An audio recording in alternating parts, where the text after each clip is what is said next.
Hi, this is a short video to talk about some of the key concepts in Chapter 1 for Business 110. So the first concept we want to talk about is goods versus services.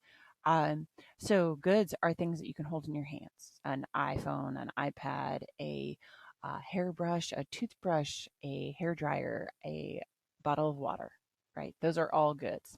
Services, education, your education here at Wake Tech, going to the doctor, going on a trip, right? You can't hold those things in your hand. So it's important to understand the difference between goods and services. The next thing is business versus entrepreneur. So a business is they provide goods and services to others while hopefully operating at a profit. An entrepreneur is risking, right? So I used to work at SunTrust.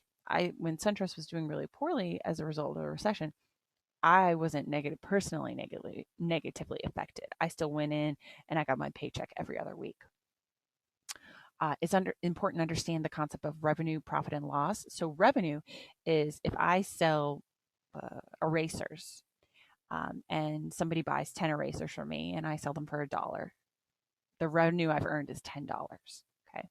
So if I sell erasers for $10 and the cost to make those erasers is 15, I'm operating at a loss. If the cost to make the erasers is 5, I'm operating at a profit. Okay. Risk and reward. This is a very important relationship. The higher the risk, the greater the risk, the greater the reward.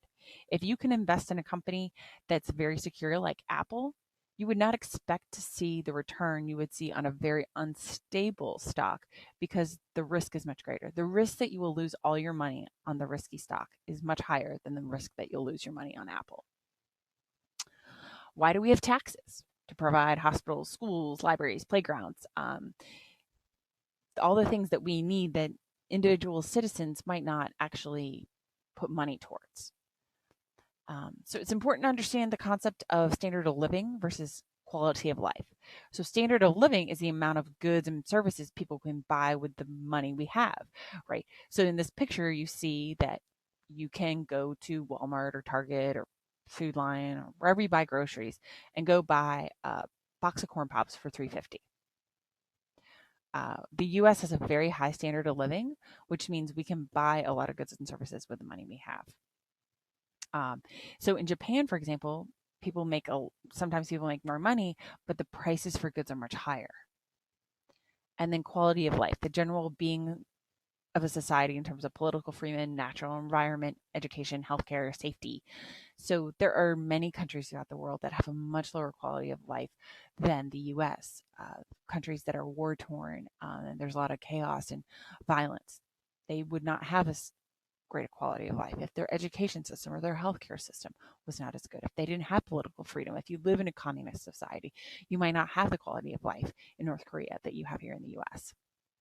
Stakeholders, all the people who gain. So customers, employees, stockholders. So at Wake Tech, our stakeholders are the community, our employees, um, students. Those are all employers. Our stakeholders at Wake Tech. They care that we are giving great education to students so that they can go get jobs and they're qualified for the jobs. Outsourcing, this is common a lot just because the US's labor cost is very high. So a lot of companies will outsource. For instance, if you bought a Dell computer, a lot of times the customer service reps are in India. They've outsourced that function to another country. And then insourcing is when foreign companies open offices in the United States. So Honda, uh, when they first brought their auto plants to the US, that was insourcing, right? A foreign company coming to the US. Nonprofit goals do not include making a personal profit. So the American Red Cross here is an example. There's many other examples as well. Factors of production, there's 5 of them: land, labor, capital, entrepreneurship, and knowledge. Um, Entrepreneurship and knowledge are the most important because with those you can create wealth. Um, the business environment, economic and legal, technological, competitive, social, and global. And it's important to understand the difference between and what the impacts of each of those have on businesses. The social environment, how has our changing society going to change the way businesses operate, what kind of businesses we have. Um, so these are the US demographics, and under 18 is the largest, but all the rest are relatively constant. There's a lot, there's some talk that with the people in general today are not having as many children as they had in the past. And will we be able to support the older generations that are now living longer? Those are some concepts that we're going to talk about, including Social Security, right? So, Social Security, everyone that is working pays for some of Social Security. But the problem is that people are living longer and there's not enough people paying into the system that are taking out of the system. Um, so you might have heard a lot that you should invest in a 401k and provide for your own retirement because you cannot guarantee on Social Security at this point. The world is getting smaller. The growth of global competition, free trade among nations, development of efficient distribution systems. Because of technology, the world is getting smaller. It is very easy to sell a product to somebody else in another country. And so if you start a business, you're not just competing with the guy that is in the office next to you or, in the same shopping center you work in. You're competing with the world.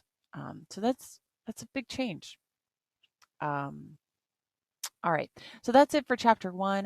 Like I said, I just wanted to give a short overview. Hope this was helpful.